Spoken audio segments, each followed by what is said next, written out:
To the crossing points. I really resent that form of argumentation. When were you last there at all? Sure. I really resent it.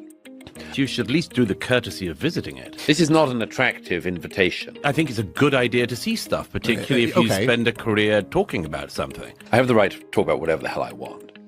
And no one's going to stop me or try to intimidate me. I have a journalistic rule of trying never to talk about a country even in passing unless I've at least been there. First of all, do you know how ignorant and arrogant that is? Yeah.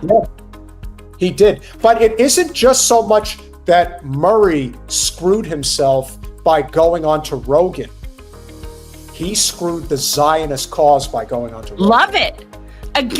They have nowhere to go but down. Like everything they say, just like how Kamala, when I said in the very beginning, she can't win because every time she opens her mouth, she'll get less and less people. This is sort of the inverse. These people can't help themselves. I actually like that they do this shit.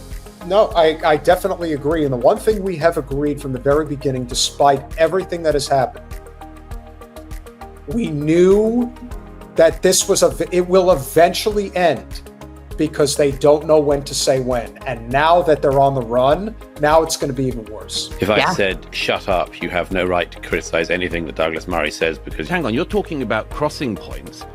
And not only have you never been to a crossing point in either Egypt or in Israel, but you've never even been to the region. Okay, it's not an exact comparison. Argument that is being made, which was the crux of the entire argument that Doug Murray made against Dave Smith on Rogan's podcast, right, is that you have not been to the Gaza Strip, so you do not have the right to comment on this Okay, issue. So, and now in the past, he was saying that... Murray is saying, I don't want to hear this bullshit about how I have to be in a particular place in order for me to comment on it. Well, I've always thought that, look, I've never flown first class international, but I know I'd like it, right? Like, I don't have to have had that experience to know that I would really dig it. So, I'm just saying, like, that's a stupid premise.